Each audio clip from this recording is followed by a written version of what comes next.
الله الرحمن الرحيم. اللهم صل وسلم وبارك على سيدنا محمد وعلى آله وصحبه وسلم تسليما. أحبابي وأحباب شفية المغربية، لكم من السلام.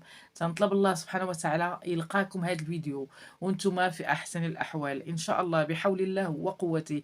معنا اليوم واحد الوصفة ديال جلب الرزق بقوة. الناس اللي عندهم ضيقة مالية، عندهم ديون، عندهم مشاكل في المال، لابد أننا ندق على باب الكريم، باب الرحيم، بطاقة ربانية لتجلب لنا الرزق بقوة إن شاء الله بحول الله وقوته. غادي نديروها كاملين، محتاجين لطاقة المال، طاقة جذب المال بطاقة ربانية. غادي نحطوا واحد الوصفة اللي غادي نستافدوا منها كاملين، وغادي نحطوا طاقة ربانية.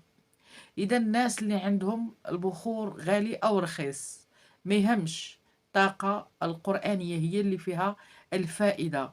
أما البخور الرائحة الزكية إلا تجعل ملائكة الرحمن يعاونوك على جلب الرزق بقوة.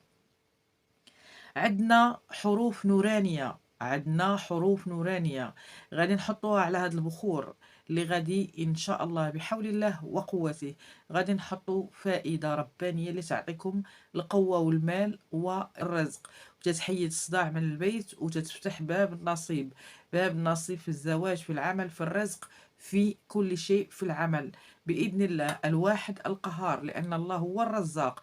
إن الله هو الرزاق ذو القوة المتين. إن هذا لرزقنا ما له من نفاد. إذا عندنا آيات لإبطال هذيك النحس اللي عندك في المال. بعض الأحيان تيتصاب الإنسان بالحسد، تيتصاب بالحسد الشديد، تيتصاب بطاقة شيطانية من عيون شيطانية تتصيب بالعين والطاقة، طاقة النحس. إذا كيفاش نتخلص من هاد الطاقة، وكيفاش غادي ندير يكون عندي بخور عادي أو رخيص أو غالي أو عود الند. عود الند رائع في بخور الصباح مع الصبح كيما تفيقي. غادي نعطيك كيفاش ديري البخور الصباحي والبخور مع العصر.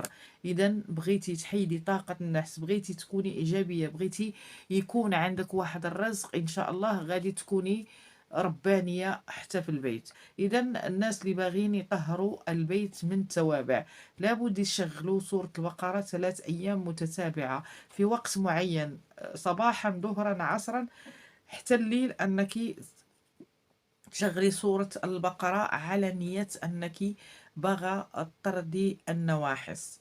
إذا بغينا نطردوا النواحس ناخد بخور طيب. إذا هذا بخور طيب، هانتوما خذوه رخيص أو غالي. إذا هذا ما غاليش، هذا ب50 درهم فقط، 50 درهم. فيه بخور، هانتوما بخور طيب، هانتوما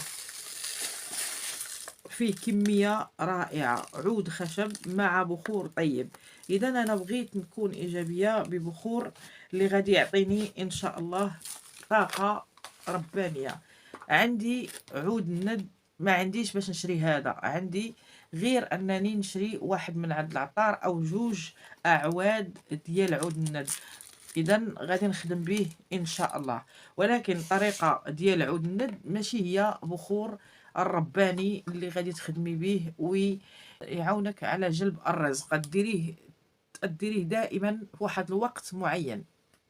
اذا مع العصر بخور، البخور الرباني غديروه مع العصر، ولكن غادي نقرا عليه هاد القراءة لعلاج توقيف الحال. عندي توقيف الحال، عندي مشاكل، عندي ديون، الفلوس ما تيكونوش عندي، دائما عندي الخصاص، دائما عندي المشاكل على المال اللي دائما عندي مشاكل فيه.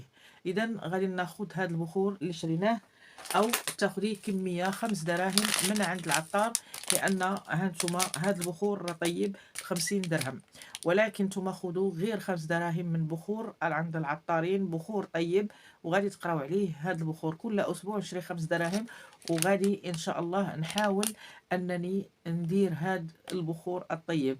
أما عود الند ديال الصباح كل صباح غادي نخدم به إن شاء الله. إذا بغينا نطردوا التوابع، بغينا نجلبوا الرزق، بغينا نجلبوا الخطاب، بغينا نجلبوا العمل، بغينا نطردوا النواحس، لابد نديروا هذا البخور. هذا البخور اللي رائع واكثر من رائع. اول حاجه غادي نقرب نكون على وضوء ونكون على صلاه، وغادي بحول الله وقوته غادي نصلي ركعتين لاستخاره الامر 70 مره للبركه، و أي دعاء درتيه يتقبل من عندك إن شاء الله، وسبحان الله يكون عندك إشارات زوينة.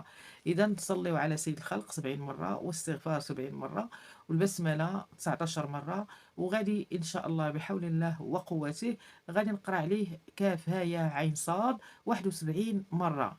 كاف ها يا عين صاد 71 مرة.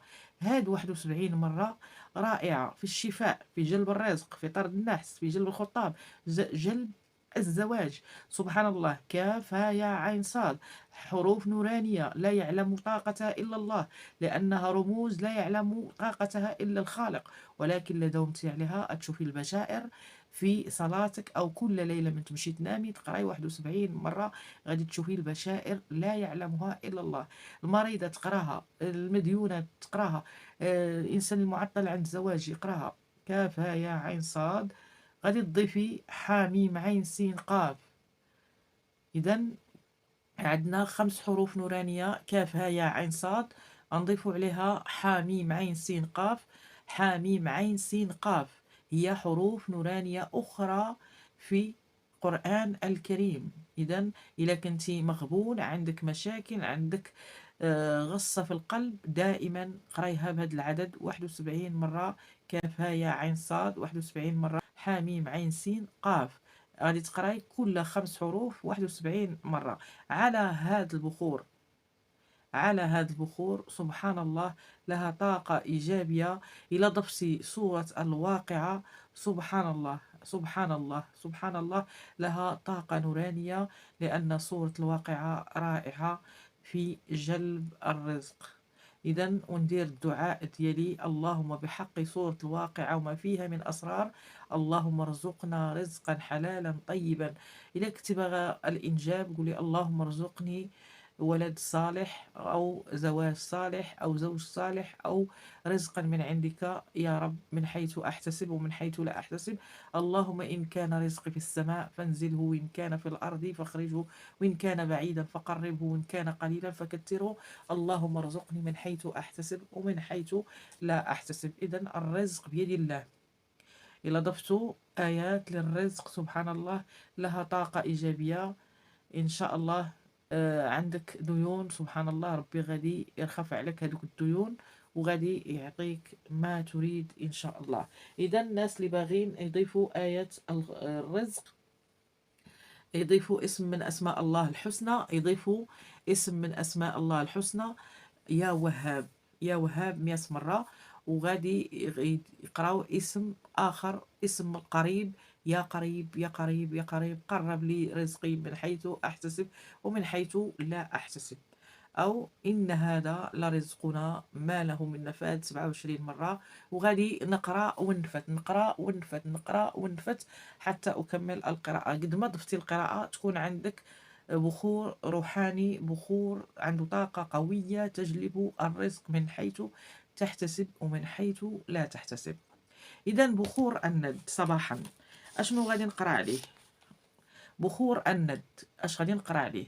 غادي نقرا عليه هاد الاسماء: يا فاتح يا فتاح، يا فاتح يا فتاح، افتح لي جميع الابواب المغلقه. ونحطو على الفم ديالي: يا فاتح يا فتاح افتح لي جميع الابواب المغلقه. الناس اللي باغيين الزواج: اللهم افتح لي في الزواج. ان كان عندك قله المال: اللهم افتح لي في رزقي. ان كان عندك ديون: اللهم سخر لي رزقي. باش نخلّص الديون. وأنتِ هكذا يا فاتح يا فتاح 100 مرّة، يا فاتح يا فتاح مرّة واحدة. إذًا يا فاتح يا فتاح افتح لي جميع الأبواب المغلقة.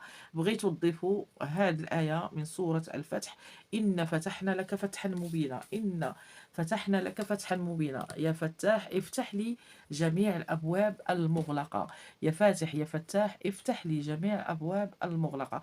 وغادي نشعل كل صباح واحد مدة 40 يوم. سبحان الله، يكون عندك رزق من حيث تحتسبي ومن حيث لا تحتسبي.